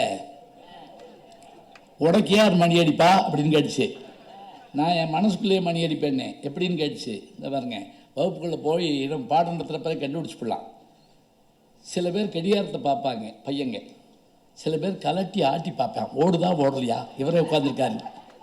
ஒருத்தர் ரொம்ப நேரம் கடிகாரத்தை பார்த்துட்டு காலண்டரை பார்த்துருக்கான், இவர் போன மாதம் வந்தாரா இந்த மாதம் வந்தாரான்னு. ஏன்னா சில நேரம் வகுப்பில் செத்து கூட போகலாமான்னு யோசிப்பாங்க, பார்த்துருக்கீங்களா?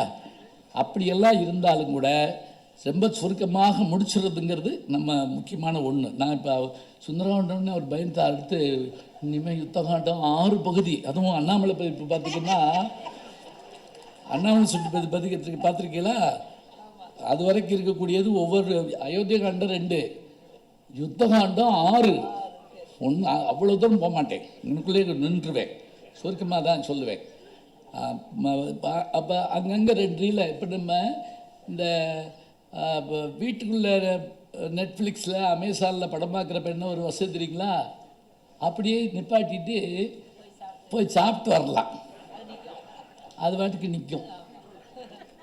அதுவும் சில நேரங்களில் இந்த ஆன்லைன் கிளாஸ் எடுக்கிறப்ப அந்த பக்கம் எடுக்கிறவங்களுக்கு தான் கஷ்டம், கேட்குறவங்களுக்கு கஷ்டம் இல்லை. கொரோனா சமயத்துலலாம் என்னை இப்போ ஆன்லைனில் பேச விடுவாங்க. நான் பட்டிருக்க பாடு இருக்கு பாருங்க, 600 பேருடைய உருவம் தெரியுங்க.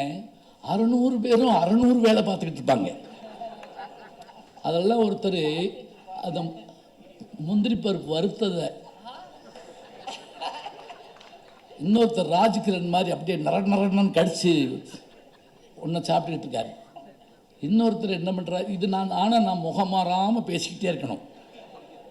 அதில் ஒருத்தர் என்ன பண்ணுறாருங்களா, கையில் செல்ஃபோனை வச்சுக்கிட்டு அங்கே போவார் இங்கே வருவார், இப்படி போவார் அப்படி வருவார், காரில் எல்லாத்தையும் பார்த்துக்கிட்டே நான் பேசிக்கிட்டே இருக்கேன். அதெல்லாம் உண்டு. அதனால் நான் சுருக்கமாக அந்த பாஸ்போர்ட் மாதிரி நான் சுருக்கமாக முடிச்சிருவேன். இப்போ தென் திசைக்கு கொண்டு போயிருக்காங்கன்னு சொன்னோடனே, தென் திசைக்கு அனுப்புகிற போது யாரை தேர்ந்தெடுத்து அனுப்பலாம்னா, பேச்சு போட்டிக்கு நல்லா பேசுகிற பையனை அனுப்புகிற மாதிரி, விளையாட்டு போட்டிக்கு நல்ல பையனை அனுப்புகிற மாதிரி. ராமர் யாரை தேர்ந்தெடுக்கிறாரு? நம்முடைய அஞ்சனையின் மைந்தனாகிய ஹனுமனை கூப்பிட்டு, அவர்கிட்ட தான் என்ன இவர்னா 10 மோதிரமாக வச்சுருந்து 10 பேர் கொடுத்து விட்டாரு. இல்லை நீ வாப்பா கூப்பிட்டு சொல்லி சீதையினுடைய அந்த உருவ அமைப்பை சொல்கிறார். ஏன் அப்படின்னா, அன்றைக்கி இதை கூட கேட்போம், அவ்வளோ தூரத்துக்கு சொல்லணுமா அப்படின்னு ஒரு கேள்வி கேட்போம். என்னங்க பண்ணுறது, படத்தை கொடுத்தாலே வேற ஆளை கூப்பிட்டு வந்துடுறாங்க, ஃபோட்டோ கொடுத்து விட்டாலே அவர் மாதிரி தாங்க இருந்தார் அப்படிங்கிறான். அப்போ ஃபோட்டோவே இல்லாத காலத்தில் ஒரு ஆளை சொல்கிறதா இருந்தால் பாதாதிகேசவரனை மாதிரி நம்ம சொல்லித்தான் ஆக வேண்டிய ஒரு சூழல். அதே போல் அதை தெரிஞ்சுக்கிட்டு அங்கே போய் அவர் புறப்பட்டு போகிற போது அவருக்கு ஏற்படுற அந்த அந்த ஒரு தன்னச்சம் அவருக்கு உண்டு. அவருக்கு இயல்பாகவே ஓம்பல நீ அறிய மாட்டேன்னு ஒரு சாபம் இருந்துச்சும்பாங்க. இன்றைக்கும் கூட நம்ம பலத்தை நம்ம அறிஞ்சிருக்கோமானா இல்லை. நமக்கு யாராவது ஒரு விஷயத்தை சொல்கிற போது அந்த பலம் லேசாக தூண்டி விடுற மாதிரி இருக்கணும். அவர் எல்லா இடமும் தேடிட்டு இலங்கையில் இருக்காங்கன்னு தெரிஞ்ச உடனே, இலங்கைக்கு யார் போகிறது? ஜாம்பவன் அங்கதன்லாம் இருக்காங்க. இந்த ஜாம்பவன் ஒரு வார்த்தை சொல்கிறாப்புல, நான் போவேன், எனக்கு காலில் அடிபட்டுருக்குங்கிறார். ஏன் காலில் அடிபட்டுருக்கு நம்ம என்ன சொல்லுவோம்? நம்ம நடந்து போகிறப்ப கீழே விழுந்துட்டேன், அது எங்கன்னா முட்டிட்டு இப்படித்தான்னு சொல்லுவோம். அவர் சொல்கிறது ஆச்சரியமாக இருக்குங்க. எப்படி? மாபலி சக்கரவர்த்தியிடம் 3 அடி மண் கேட்ட போது எம்பெருமான் உலகளந்தார். முதலடியால் உலகத்தை அளந்து 2வது அடியால் பிரபஞ்சத்தை அளக்கிற போது அந்த கால் போகிற பாதைக்கு முன்னாடி நான் முன்னாடி பறையர் வச்சு ஓடிக்கிட்டே போனேன். மேருமலையில் கால் முட்டியதால் கால் எனக்கு நடக்க முடியாது, அதனால் நான் தாண்டி போக முடியாது. ஒரு புராணத்தை போகிற போக்கில் சொல்லிட்டு போடுங்க. இதை தனியாக படிப்போமா? இல்லை, தெரியாது. ஒன்றும் இல்லை. ஜடாயுக்கு வயசு என்ன அப்படின்னு கேட்டால் அதுக்கு ரொம்ப எளிமையான ஒரு இது உண்டு. இவன் இந்த ஜடாயு மன்மதன் உயிரோடு இருக்கும் போது நேரில் பார்த்தவனா. இப்போ நம்ம சொல்லுவோம்னா காந்தியை நேரில் பார்த்தவருங்க, அப்போ எவ்வளோ வயசு அவருக்கு தெரியும். ஏன்னா மன்மதன் நெருக்கப்பட்டா நம்ம சொல்கிறோம். அதுபோல் நான் போகிறப்போ எனக்கு கால் போயிடுச்சு, நான் போகலை. அங்கதான் சொல்கிறான், எனக்கு போவேன், திருப்பி வர முடியாது. அவன் சொல்கிறான். எல்லாரும் சேர்ந்து ஆஞ்சநேயன்கிட்ட சொல்லி உன்னால் முடியும், நீ சமாளிக்கக்கூடியவன், செய்ய ஆற்றல் உள்ளவன், சொல்ல சொல்ல சொல்ல சொல்ல அற்புதமாக அந்த உருவம் வளருது மகேந்திர மலையில். இன்னொன்று, இப்போ நீங்கள் அந்த ஒரு 10-20 பாட்டு எடுத்து படிச்சிங்கன்னா ஓட்டப்பந்தயத்துக்கு கிளம்புறவங்க எப்படி தயாராவாங்களோ அது மாதிரி கால் மடக்கி வால் சுருட்டி எப்படியெல்லாம் உட்காந்து அப்படி ராமனுடைய ராமபானம் கிளம்பி போகிற மாதிரி அவங்க கிளம்பி போகிறாங்க. இப்போ கூட கிளம்பி போகலான்னு இல்லை, இந்த ராமபானம் கிளம்பி போகிற மாதிரி நான் சொல்கிறப்ப கூட கிளம்பி போகலான்னு நான் சொன்னேன். இந்த ஒரு சந்தர்ப்பம் கொடுத்தேன் உங்களுக்கு. ராமபானம் கிளம்பி போகிற மாதிரி அனுமன் கிளம்பினான்னு, அப்போ நீங்கள் கிளம்புனீங்கன்னா அது கரெக்டாக போகிறாங்க அப்படின்னு கூட வந்துட்டேன், சுருக்கி வந்துட்டேன். என்ன உண்மையிலேயே அவங்க இவ்வளவு நேரத்தை நமக்கு ஒதுக்கிறதுலாம் சாதாரணம் கிடையாதுங்க. நம்ம எவ்வளவு எத்தனை கோப்புகள் அவங்க கையெழுத்துறதுக்கு காத்திருக்கோம், எத்தனை பேர் நிற்பாங்க. முதல்ல இவங்க 3-4 பேருமே என்னை ஒரு மாதிரி பார்த்துக்கிட்டே இருக்காங்க. எந்நேரம் முடித்து எந்நேரம் அவர் வீட்டுக்கு போய் சாப்பிட்டு நம்ம எந்நேரம் வீட்டுக்கு போய் எல்லாம் இருக்குது தானே செய்யும். இது கூட பரவாயில்ல, நான் எந்நேரம் மதுரைக்கு போய் அப்படியே வச்சு பாருங்க. இதெல்லாம் தாண்டி நான் காரில் மதுரைக்கு போகணும். சரி, இப்போ சொல்ல வந்த விஷயம் என்னென்னா, மனைவியிடம் ஒருவரை அனுப்புவதாக இருந்தால் அவருடைய தன்மை என்ன, அதே போல் அவருடைய திறமை என்ன, தன்னை உணர்கின்ற அந்த பெருமை என்ன. அப்படி வளர்ந்த போது இவருடைய நிழல் அப்படியே வளர வளர வர இவருடைய நிழல் இலங்கையில் விழுகுதான். அந்த உயரத்துக்கு வளர்ந்துட்டாராம். அதுக்கு என்ன அர்த்தம் தெரியுமா? கம்மன் சொல்கிறான், இனி இலங்கையிலே இருள் சூழப்போகிறது என்பதை காட்டுவதற்காக இவனுடைய நிழல் முதல்ல அங்கே சென்றது. போகிற போக்கில் சொல்கிறதாங்க அழகாக இருக்கும். அப்புறம் மைனாகமலை, அடுத்து வர்ற செய்தி எல்லாம் நமக்கு தெரியும். இலங்கைக்கு போயாச்சுன்னு வச்சுக்கோங்க. போனால் அந்த ஊரை பார்த்துட்டு அவன் ஆச்சரியப்படுறான், அவ்வளவு அழகு. முக்கியமாக பித்தரும் உறங்கினார்னு ஒரு வார்த்தை. பைத்தியம் கூட தூங்குதான். தூக்கம் வர்றதே கஷ்டம், தூங்குறதுங்கிறது அபூர்வம். சிலர் தூங்குறதே கோபமாக பார்த்துக்கிட்டு இருப்பாங்க, பார்த்துருக்கீங்களா? ஏன்னா அவனுக்கு தூக்கம் வராது. ஒரு கணவன் நல்லா தூங்கிட்டு இருந்திருக்கான், அவனை அடித்து எழுப்பியிருக்காங்க மனைவி. என்னன்னு பதறி எந்திரிச்சிருக்கான். தூக்க மாத்திரை சாப்பிடாமல் படுத்துட்டீங்க. நல்ல வேலை, கரைச்சி காதில் ஊற்றாம போச்சு அந்தம்மா, எப்படியாவது கொடுத்துருவேங்கிறதுக்காக. அங்கே எல்லாரும் உறங்குறாங்க. அவ்வளவு நல்ல ஊர், மகிழ்ச்சி. எல்லாத்தையும் பார்த்தான். சீதை இருக்கிற இடத்த தேடி போனான், பார்த்துட்டான். சொல்ல வந்த விஷயத்தில் முக்கியமானது என்ன தெரியுங்களா? கதாநாயகன் இல்லை தான் ஆஞ்சநேயன், ஆனால் கதாநாயகர்களை காப்பாற்றுகிற தன்மையை இவனுக்கு கம்பரும் ராமாயணத்தை படைத்தவர்களும் அளிக்கிறார்கள். எப்படி தெரியுமா? இந்த இடத்துல முதல் இடம் சொல்கிறேன் பாருங்க. சீதையை பார்க்க போகிறப்ப ராவணன் சத்தம் போடுறான், நான் அந்த இடத்துக்கு போயிட்டாப்புல போய் ஒரு சாதாரண சின்ன ஒரு உமா மேலே உட்காந்துருக்காரு. சீதை பார்த்தாச்சு. ராவணன் வந்து மிரட்டிட்டு போகிறான்.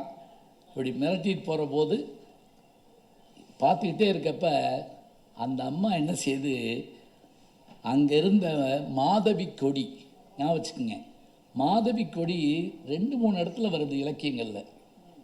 கோவலன் மதுரைக்கு வந்தபோது அவருடைய உருவத்தை கண்டுபிடிக்க முடியாத அந்த கோசிகமாணி என்ற ஒரு அந்தணன் என்ன செய்கிறான், அங்கேருந்து ஒரு கொடியை பார்த்து, என் மாதவி கொடியே, நீயும் மாதவி மாதிரி ஏன் வாடி இருக்க அப்படிங்கிறான். மாதவின்னு சொன்ன உடனே டக்குன்னு திரும்புகிறாங்க. யார்? கோவலன். நமக்கு வேண்டிய ஆள் பேர் சொன்னால் திரும்பவும்ல. அங்கே மாதவி கொடி. இங்கே திருப்பாவையில் அந்த 18வது பாடல்லையும் வரும். உந்துமதுகளில் தன் ஓடாத தோல்வழியன் அதில் வரும். அதே போல் அந்த மாதவி கொடி மீது அந்த பறவைகள் பாடுகிற ஓசை கேட்டாயா அதில் வரும். அந்த மாதவி கொடி எடுத்து இப்படி கழுத்தில் சுற்றி தற்கொலை பண்ணிக்கலாமான்னு கதாநாயகியாகிய சீதை நினைக்கிறாங்க. இப்போ இங்கே உட்காந்து பார்த்துக்கிட்டு இருக்கான். ஆண்மன் பார்த்துக்கிட்டு இருக்கான். எப்படி போய் காப்பாற்றுறது? சில பேர் காப்பாற்ற போய் கொள்ளுவாங்க, பார்த்துருக்கீங்களா?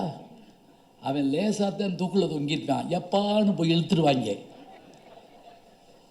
அவன் மூச்சு லேசாக போயிட்டு வந்துக்கிட்டு இருக்கோம், டொம்முன்னு போய் நெஞ்சில் விழுவாங்க. எங்களை விட்டு போயிடாங்க. அவன் அப்பயே போயிட்டான், நீ விழுந்தப்பயே. இந்த தற்கொலை பண்ணிக்கிற போகிறவங்களை காப்பாற்றுறதுங்கிறது பெரிய ஆர்ட்டு.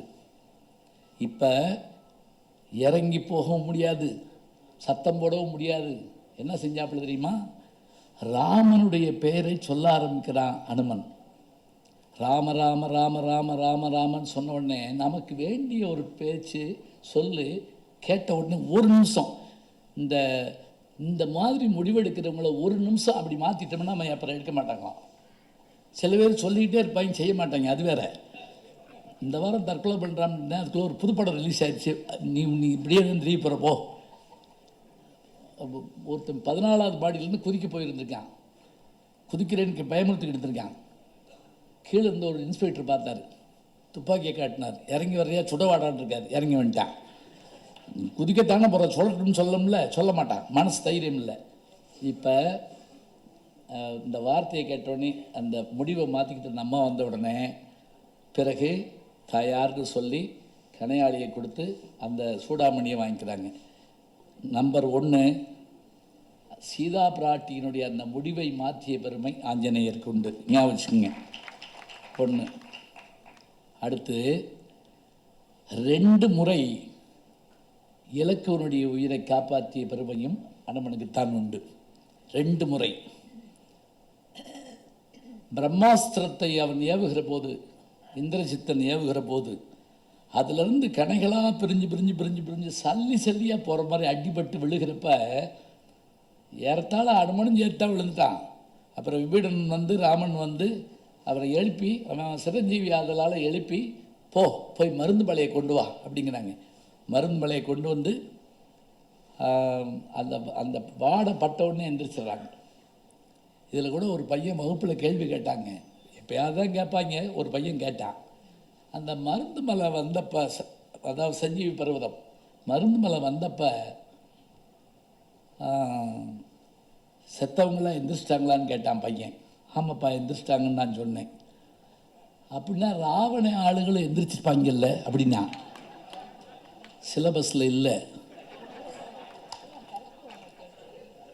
என்ன மருந்து எனக்கு மாத்திரம் சொல்ல, அவருக்கு சொல்லாதா? இந்த கேள்விக்கு என்ன பண்ணுறது? நம்ம வந்து மனப்பாடம் மாத்திரம் பண்ணணும், நம்ம கேட்க மாட்டோம். நம்மளை அதுபோக கேள்வி கேட்டாலே ஓ நம்பர் என்ன அப்படின்னா பேசாமல் உட்காந்துருவாங்க.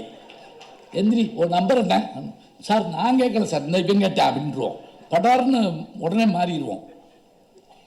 இதில் மட்டும் இல்லை. நான் இப்போ திருவிளையாடல் நடத்துகிறேன். பாண்டியன் மீது பட்ட அடி அரசன் மீது பட்ட, குதிரை மீது பட்டது, யானை மீது பட்டது, தாயின் கருவில் உள்ள குழந்தை மீது பட்டது, உலகத்தில் அத்தனை மீதும் பட்டது அப்படின்னு ஒன்னே எல்லாரும் கேட்டுக்கிட்டு இருக்காங்க.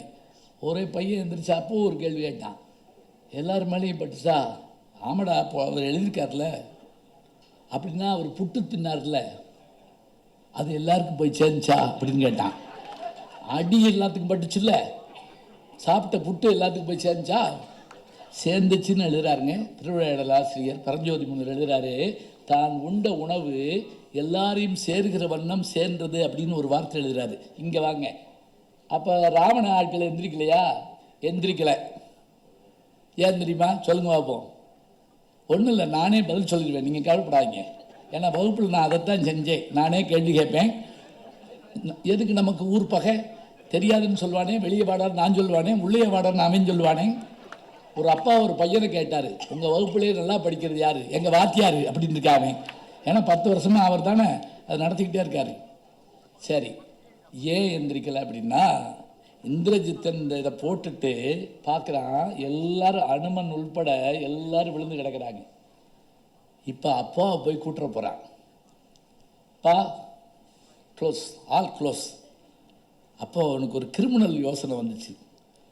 நம்மளும் செத்து கிடக்கிறாங்க, அப்பா வந்து பார்த்தா என்ன அவங்க பக்கத்து ஆளுகளும் நம்ம அளவுக்கு செத்துருக்காங்கன்னு ஏதாவது கேள்வி கேட்டாலும் கேட்பார். அதனால் இங்கே வாங்கடா, நம்மாலாம் தூக்கி கடலில் போடுங்கடா அப்படின்னாரு. யார்? இந்திரஜித்தன் சொன்னான். கரெக்டாக அரக்கிங்களெல்லாம் தூக்கி தூக்கி கடலில் போட்டு போயிட்டாங்க. கடலில் போடப்பட்டதால் மருந்து மலை வந்தபோது அவர்கள் யாரும் மீண்டும் வரவில்லை, இவர்கள் மட்டுமே எழுந்தார்கள். மருந்து மலையால் இலக்குவனுடைய உயிரை காத்தது அனுமன். ராவணன் தன்னுடைய தம்பி விபீஷன் ஒவ்வொன்றா இப்படி காட்டி கொடுத்துக்கிட்டு இருக்கான்னு சொன்னோடனே அவங்க மாமனார் கொடுத்த மயன் கொடுத்த ஒரு வேலை எடுக்கிறாங்க. எதுக்கு தெரியுமா? விபீஷனை கொள்றதுக்காக. ஏண்டா நீ தாடா கூட இருந்துட்டு எல்லா வேலையும் பண்ணுற, அந்த அந்த ஈட்டிக்கு ஒரு ஆற்றல் எழுந்திருக்கீங்களா, யார் மேலே பட்டாலும் அவன் செத்தான். அப்போ அந்த ஈட்டி எரிஞ்ச உடனே, விபீஷன் நோக்கி எரிஞ்ச உடனே, விபீஷனை வந்து அடைக்கல பொருளாக வந்தவன்னு தெரிஞ்சு அந்த அடைக்கல பொருளை காப்பாற்றுவது நம் கடமைன்னு நினச்ச இலக்குவன் என்ன செய்கிறான் அப்படின்னா, அதுக்கு முன்னாடி போய் நின்று அந்த ஈட்டியை உள்வாங்கிறாங்க. உள்வாங்கினதோடு மட்டும் இல்லை, அப்படியே விழுந்து செத்தும் போனான். 2வது முறை இப்போ யாரும் அழுகலை, ஏன்னா ஏற்கனவே மருந்து வச்சுருக்காங்கல்ல.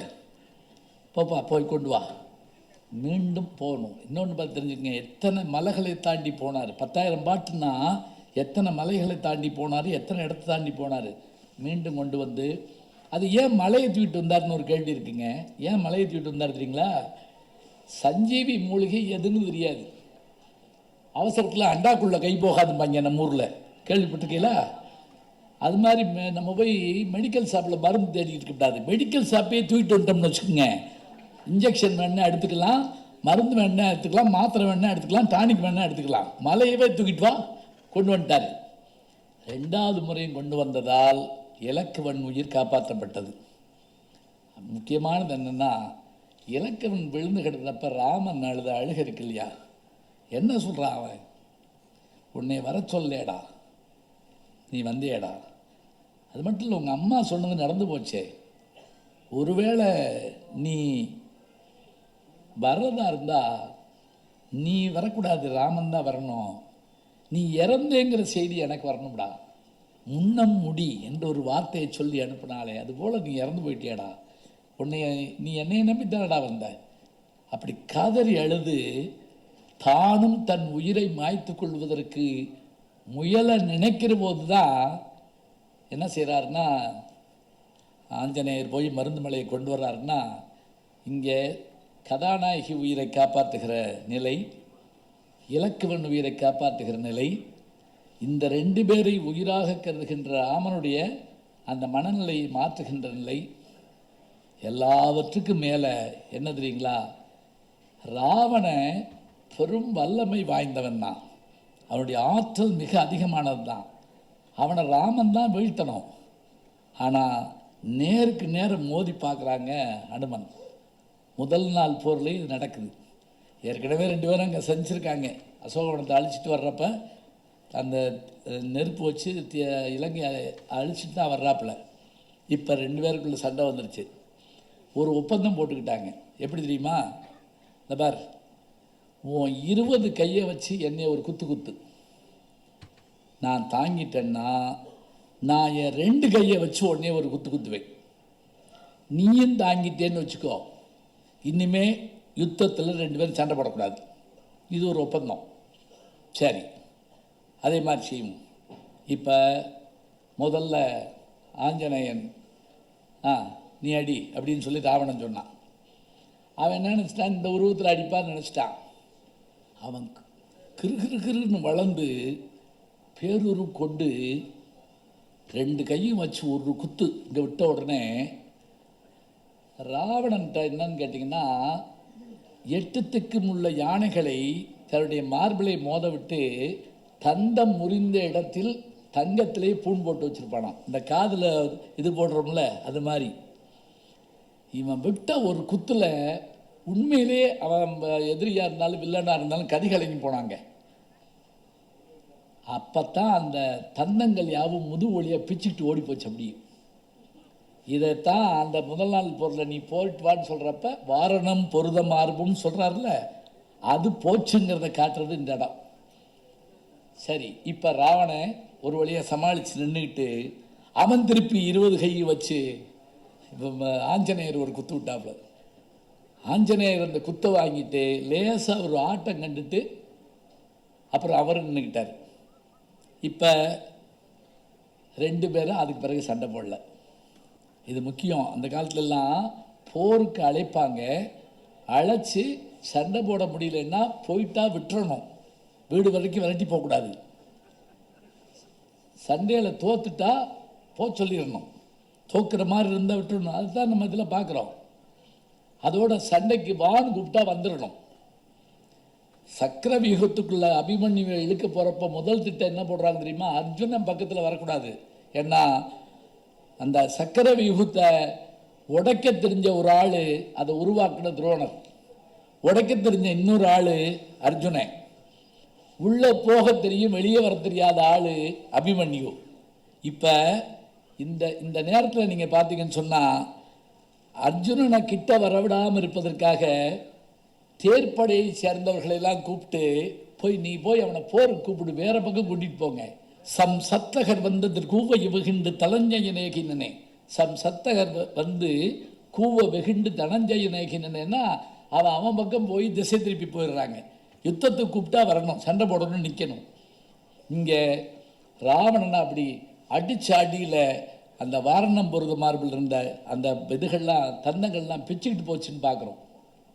சரி, 3 பேர் உயிரை காத்ததோடு மட்டும் இல்லைங்க, நிறைவாக ஒரு விஷயம் இருக்குது. அது என்னன்னு கேட்டால், யுத்தம் முடிஞ்சது, இந்த செய்தியை சொல்கிறதுக்கு ஆஞ்சநேயர் வந்து அனுப்புகிறார் ராமர். ராவணன் விழுந்துட்டான். அப்போ போய் சீதையிட்ட ஸ்ரீராம ஜெயம் அப்படிங்கிற வார்த்தையை சொல்கிறவர் இவர் தாங்க. அதனால தான் நம்ம வந்து ஸ்ரீராம ஜெயம் எழுதுகிறோம் இல்லையா? அப்போ தான் நம்ம வந்து நீ என்ன செய்ய சிரஞ்சீவியாக இரு அப்படிங்கிற ஒரு வார்த்தையை சொல்லுது. சரி, இப்போ அயோத்தி கிளம்பணும். கிளம்புற போது எல்லாரையும் கொண்டு போகக்கூடிய அந்த விமானத்தில் ஏற்றிட்டு போகிறப்ப பரத்வாஜ முனிவருடைய ஆசிரமத்துக்கு தாண்டி போகிறப்ப அவர் உணவு உண்ண கூப்பிடுறார். இப்போ முனிவர்கள் உணவு உண்ண அழைச்சா வரலன்னா உடனே அவங்க ஏதாவது சாபம் கொடுப்பாங்களோன்னு பயந்து ராமன் இறங்கிட்டு அப்போவும் நம்முடைய ஆஞ்சநேயனை அழைச்சி, அப்பா நீ போ, 14 ஆண்டு முடிய போகுது, இந்த முடிவான நேரத்தில் நான் வரலன்னா என் தம்பி சொல்ல காப்பாற்றுறதுக்காக நெருப்பை சுற்றி வந்து உள்ளே விழுந்துருவான். நீ போய் காப்பாற்று, நான் வர்றேன்னு சொல்லு போ.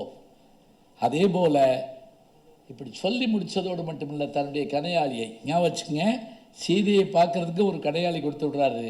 இப்போது ஒரு கணையாளி தரப்படுது. அதை எடுத்துக்கிட்டு ஆகாய மார்க்கமாக பறந்து அங்கே போனால் சரியாக அந்த சுற்றி வந்துக்கிட்டு இருக்காப்புல. தாய்மார்கள் பின்னாடி அழுதுகிட்டே ஓடுறாங்க, இன்னில் கோடி ராமர்கள் உனக்கு ஈடாக மாட்டார்கள், பரதா சாகாதான்னு சொன்னால் கேட்கல. வந்து இறங்கினார் ஆஞ்சநேயர், காலில் விழுந்து கும்பிட்டு, அண்ணாவோட மோதிரம் இருந்தாருக்கு, சாக வேண்டாம். இப்போ நினச்சி பாருங்கள், ராமன் அங்கேருந்து ஒரு அம்புல செய்தியை அனுப்பியிருக்கக்கூடாதா? அனுப்பலாம். ஆனால் இந்த இடத்தில் ஆஞ்சநேயனுடைய செயல்பாடு தான் சரியாக இருக்குங்கிறதுக்காக அனுப்புகிறாருன்னு சொன்னால், பரதன் உயிரையும் காத்த பெருமை ஆஞ்சநேயருக்கு உண்டு. ஞாபகம் வச்சுக்கோங்க, சீதையினுடைய உயிர் இலக்குவனுடைய உயிர் 2 தடவை 2 பேரையும் காப்பாற்றுறாருல ராமன். கடைசியாக பரதனுடைய உயிரையும் காத்து பட்டாபிஷேகம் வரை இருக்க செய்து, அந்த பட்டாபிஷேகம் முடிஞ்ச பிறகு அரியணை அணிமண்டாங்க அங்கதன் உடைவாள் என்னன்னு சொல்கிற போது அந்த என்ன பரிசு கொடுக்கலாம் அப்படின்னா, ஒன்றும் இல்லைப்பா, எல்லாரும் எல்லாம் வாங்கிட்டு போகிறாங்க. ராமன் அனுமனை கூப்பிட்டு என்னை நீ தழுவிக்கோங்கிறார். யாருக்கு கிடைக்கும்? பரம்பொருளை பார்க்க முடியுமா? பரம்பொருளை தொட முடியுமா? புல்லுக என்ன நீ தழுவிக்கோ என்று இவர் அடங்கி நிற்கிறாரு.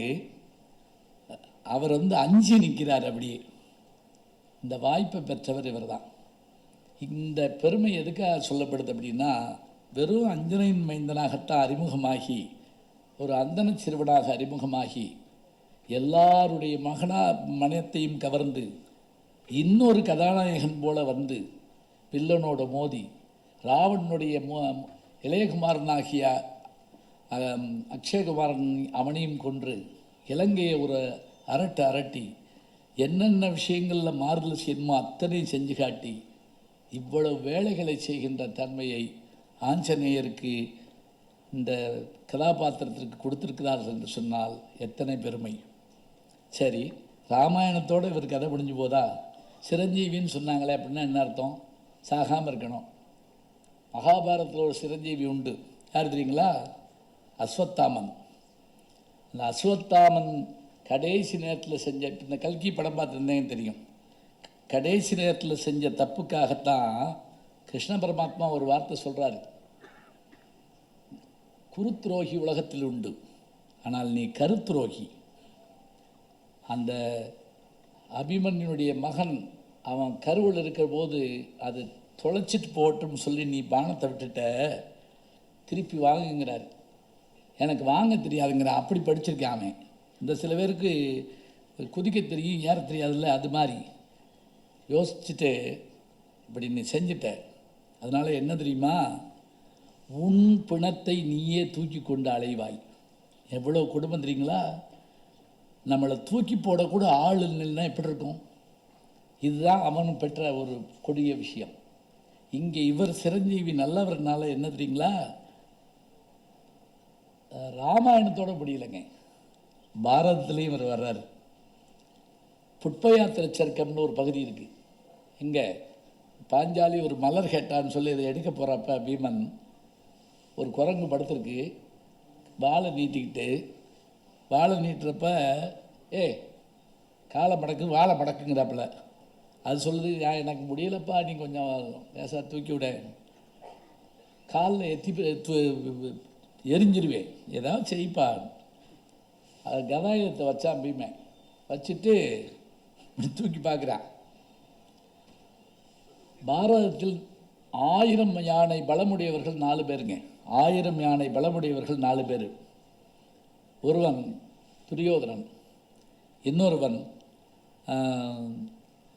கீசகன், இன்னொருவன் யாருன்னா ஜராசந்தன். இந்த 3 பேரையும் கொள்றவன் பீமன் தான். 4வதாக பீமன். இவர்களைப் போலவே 1000 யானை பலமுடையவன் இன்னொருத்த யாருன்னு கேட்டா திருதராஷ்டிரன். அதனால தான் அந்த கடைசியில் போர் முடிஞ்சு வர்றபோது எல்லாரும் வந்துட்டாங்களா, பெரியப்பாட்ட ஆசீர்வாதம் வாங்குங்கன்னு சொன்னோடனே ஆசீர்வாதம் வர்றப்ப பீமனங்கன்னு கேட்குறான். யார்? திருதராஷ்டிரன். பெரியப்பா இந்தா இருக்கே அப்படின்னு. கிருஷ்ணர் என்ன பண்ணுறது தெரியுமா, கிட்ட போகாத அப்படின்னு தள்ளிட்டு, இவனை மாதிரியே ஒரு இரும்பு உருவத்தை செஞ்சு வச்சுருந்தான் துரியோதனை. அந்த இரும்பு பொம்மையை தள்ளி விடுறாரு. அதை அப்படி தழுவுறாங்க பார்வையில்லாத திருதராஷ்டிரன். ஒரு நிமிஷம் யோசிச்சானா, என் 100 பிள்ளையும் கொன்னவன் வந்தானன்னு யோசிச்சுட்டு ஒரு இருக்கடானாங்க. அது அப்படியே சுக்கல் நூறாக நொடிங்கி போச்சான். இதுக்கு பேர் தான் திருதராஷ்டிரன் ஆலிங்கனம் சொல்லுவாங்க, நீங்கள் கேள்விப்பட்டிருப்பீங்க. ஒரே இருக்குல்ல அப்படி அப்போ அது சொல்லிட்டு அழுதுருக்கான், ஐயோ பீமனை கொண்டுட்டனே. அவர் உடனே கிருஷ்ணன் சொன்னாராம், அதெல்லாம் கொல்லலை, நீ இப்படி ஏதாவது செய்ய வேண்டியது தான் நான் மாற்றி விட்டேன் அப்படின்னாராம். இப்போ இந்த 1000 யானை பலமுடைய பீமன் அந்த வாளை நகட்ட முடியல, தூக்கி பார்க்குறான். வண்டி போட்டு பார்க்குறான், வேர்த்து விறுவிறுத்து போனான், கும்பிட்டான். நான் யார் தெரியுமான்னு நான் உங்கள்கிட்ட முதல்ல சொன்னேன்.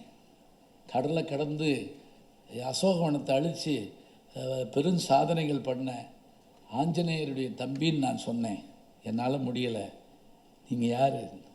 நீ இன்னொரு வரைக்கும் சொன்னில்ல, அதுதான் நான் அப்படின்னு சொல்லி தன்னுடைய உருவத்தை காட்டினோடனே அப்படியே ஏன்னா 2 பேரும் வாயுபுத்திரர்கள்.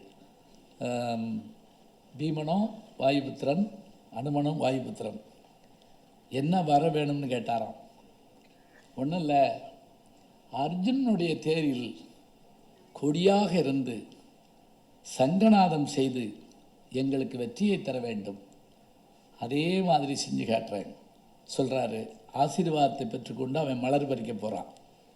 இப்போ பாருங்க, பாரதத்தோடு ராமாயணத்தோடு எல்லாருடைய கதையும் முடிஞ்சிருச்சுன்னு நம்ம நினைக்கிறோம். ஆனால் யுகங்கள் கடந்தும் கூட சிலர் வாழ்ந்து கொண்டிருப்பார்கள் என்று சொன்னால், இன்றைக்கும் தனியாக ஆஞ்சநேயருக்கு கோவில் இருக்கிறது. இன்றைக்கும் ஆஞ்சநேயரை மனதில் நினைத்து கொண்டிருக்கிறோம். நான் முதல்ல வெளிநாடு போகிறப்ப ஆஞ்சநேயரை போய் வணங்கிட்டு போனேன். ஏன்னா நீ தானே முதல்ல கடல் தானே கதாநாயகன், ஒரு கும்பிடு போட்டுட்டு போவோம்.